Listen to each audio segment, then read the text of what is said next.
Hey guys, J-Man here for the weekly X-Men talk. Okay, we got 3 books this week. The first one is Marauders Annual #1. This is the comic that just won't end, even though we all want it to. Okay, so this comic, as you saw my last video, I'm not going to dwell on this. I thought it was crap. There's some okay issues here and there. The first issue was like 10 out of 10, like awesome. And then it was just crap from that on. This issue is probably the best one since issue 1, oddly enough. It presented some cool stuff with Brimstone here. It starts off with Dakin being burned and captured, and he's captured. And then Kate has to go find him, and she gets people together. That's it, really. Like, this is supposed to be the conclusion of this series, but it's not a conclusion at all because there was no storylines going on in this series to conclude that mattered to like anybody. At least it didn't matter to me. I do like Tempo, so they recruit Tempo, who is a really cool character. I was almost going to vote for her to be on the X-Men team, and then I voted for Banshee just because I like Banshee. She recruits other people. You got Brimstone here, who's basically kind of manipulated / mind controlled or something these villagers, and these are people who are either mutants or they're pro-mutants, so it's a little bit different here. And they have Dakin chained up here and they're torturing him, which I don't really like. I don't like torture, but you know, Brimstone is pissed off saying, oh, you know, this Krakoan stuff is just for the pretty mutants or it's not for the people who fought for mutant rights. So he's saying that there's a lot of people, humans, who were fighting for mutant rights, and they've been excluded from Krakoa, which is like this paradise. Good point. So yeah, this was definitely the best Marauders comic since #1. If you had to pick, if you only bought 2 Marauders comics, buy #1 and then buy this annual. So yeah, I actually like this one. It is a little long. You could have probably like skipped a lot of this recruiting stuff. Like, you know, just have them together and be like, okay, Dakin's been captured. I've got a team together. Let's go. I don't care about going and recruiting all these guys. This is the final issue of this. Now, I guess this is a setup for the next comic, Marauders, starting in April, and that's fine. But if you're going to do that, don't even have this. Have this be the first one of the next one.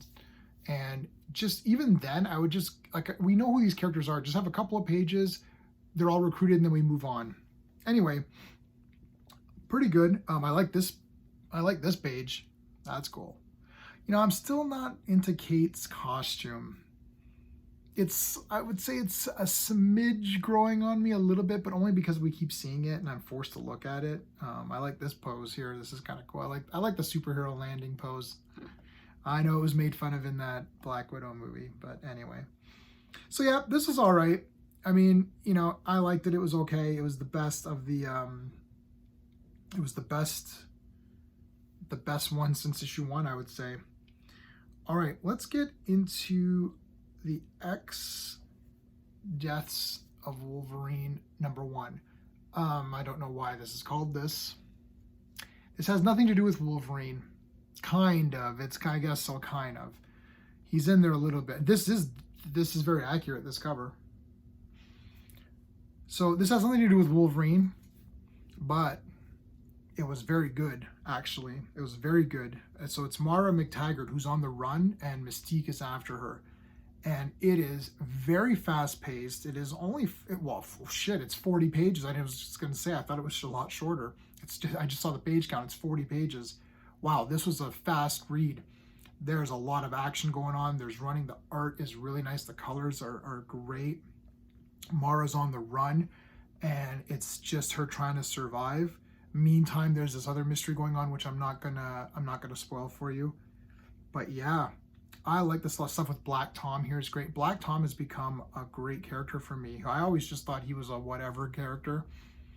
This whole thing was good. I'm not gonna really spoil it too much because there's a lot going on. And check this out. Boom, that's cool. Okay, that's it. I'm not gonna spoil. I'm not gonna spoil anymore. Really, really very well done. I'm very intrigued. This X Deaths of Wolverine and X Lives of Wolverine, they kind of came out of nowhere. I thought they were going to just be rubbish, but it's really good, really well done. Good story. I can't tell you too much because I kind of want you guys to read this one. I want you to. Oh, this last page is pretty cool. Yeah, you guys gonna have to read this one and then let me know what your thoughts are, because I actually thought it was really good. But yeah, we'll end off with X-Men number 7. I like this cover. I like when like there's like a pose of everybody. This was very good too. I really like the art in this a lot. So Dr. Stasis is here with his army of like manimals or whatever, these man people thing. And so we know now. So I want to thank all of the people that commented on my video where I was confused about what was going on with Cyclops, and you guys really helped me like figure this out. So yeah, so Cyclops died in the public. I didn't realize that people knew that he had died, so they have to hide that, otherwise the resurrection protocols will be revealed. Ben's Urich's mind has been wiped or something, so he now doesn't remember that. But this kind of shows you what happened. I really liked this one a lot. Cyclops is my favorite X-Men character. He's in my top 5 favorite Marvel characters of all time. And it just, this really showcases his abilities and his fighting and his powers and stuff. This was awesome. We got X-23 in here, Lara, or Wolverine, if we're calling her Wolverine now. I don't mind if one character's gone, and like I don't mind if Logan is gone and now she's Wolverine, but if they're both around, that's weird, because I don't like when there's 2 Wolverines running around. So I'm just gonna call her X-23. I like X-23. I think it's a cool name, anyways. But man, this was great. This was great. Frickin' Sync does something that's new, so I won't reveal that. Really cool. Sync is now leveling up, in my opinion. Again, a character didn't give a crap about, didn't really know about this character.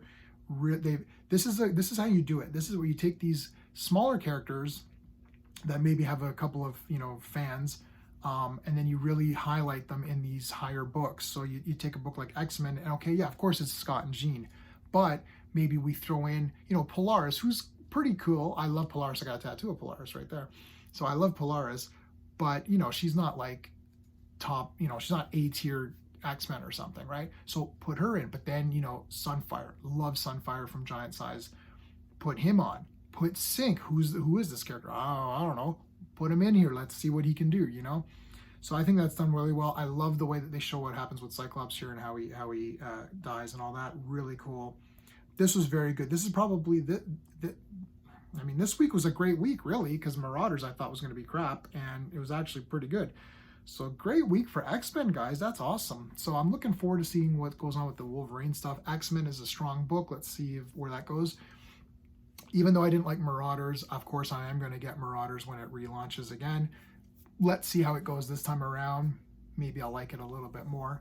But that is it for this week. Let me know what you guys think in the comments. Thank you so much. Until next time.